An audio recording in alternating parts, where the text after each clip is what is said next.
Motivation. A lot of people ask how they get motivated or how they stay motivated. I'm going to talk about this in relation to fitness, but it can be applied to all aspects of your life, whether it's life goals, career goals, you name it. So, how do you really get motivated in the first place? Well, if you can't get motivated in the first place, you probably don't know what you want. So, you need to figure that out. You need to think, okay, what do I want? So, let's say you discover that, you're overweight and you want to lose a certain percentage of body fat. Okay, so you've discovered what you want. Now, why do you want it? So, it could be you're tired of, going up the stairs and getting out of breath, or you don't like the way you look. You're worried that it's going to be detrimental to your health in the future. These are all good whys, and they'll help get you off, and it'll get you started.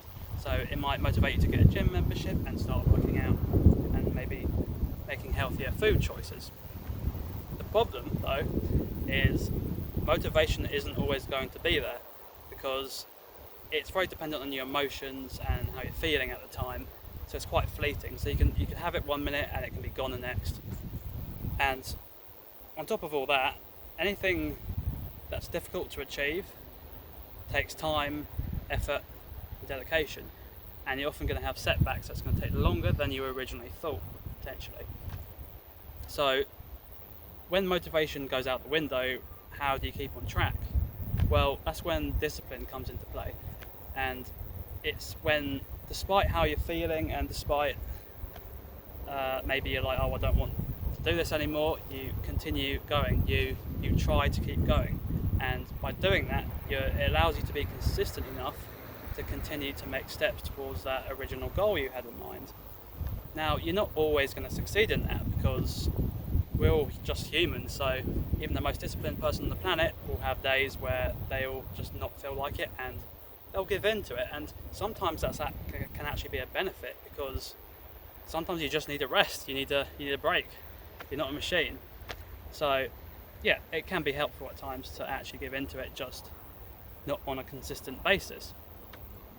Now, what can help with like getting discipline? Well, first thing is, it's kind of the same when it comes to motivation, is that have that goal in mind, have that end goal in mind. And it might also be, look at the other side of it. So what if you didn't have this goal, or you gave up on this goal?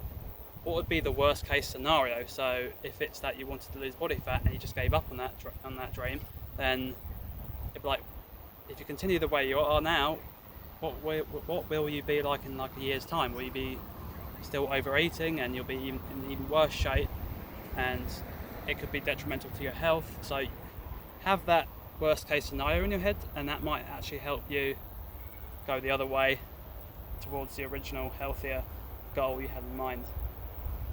Now, there's also other ways, and that's, for example, is positive reinforcement. Maybe train with others, or surround yourself with people who want what's best for the best parts of you.